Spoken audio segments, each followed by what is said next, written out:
Let's talk about z-scores. Many things have a distribution which looks like this. Heights, weights of 1-pound bags of carrots, body temperature of healthy people. This is a normal distribution. When we have a normal distribution, a z-score tells us how many standard deviations above or below the mean a score is. For example, the resting body temperatures of 130 healthy adults yielded a distribution that looked like this.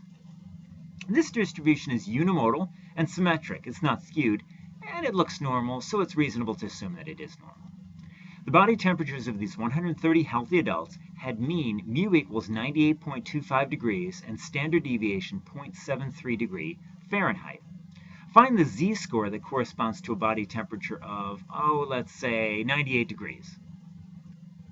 If we want to find the z-score corresponding to a value of x, and again, x is the number we're given, in this case that's 98, we would use this formula, z equals x minus mu over sigma. Again, x equals 98, mu is the mean, that's 98.25, and sigma, the standard deviation, is 0.73. We plug that in, and we end up with z equals x minus mu over sigma, in other words, 98 minus 98.25 over 0.73, and that works out to be negative 0.34. So our z-score is 98 degrees. The z-score for 98 degrees is negative 0.34. What that means is that 98 degrees is 0.34 standard deviation below the mean. Is a body temperature of 98 degrees unusually low?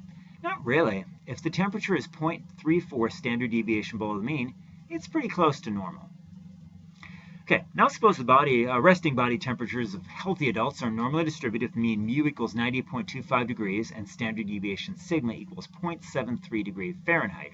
Now, a shorthand way to express this is to say that the distribution is n of 98.25, 0.73.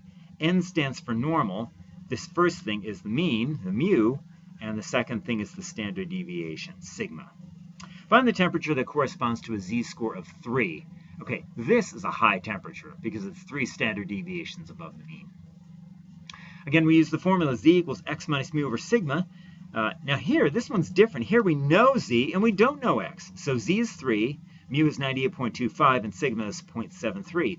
So we plug this in. Plug in z equals 3, plug in mu equals 98.25, plug in sigma equals 0.73, and we end up with this. Let's multiply both sides by 0.73, and we end up with 3 times 0.73 is x minus 98.25.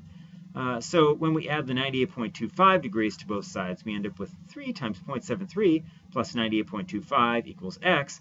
That turns out to be 100.44, in other words, 100.4 degrees. And that's usually the boundary for a fever. So anything above 100.4, above 3 standard deviations, is regarded as a fever. By the way, the average body temperature is not 98.6 degrees.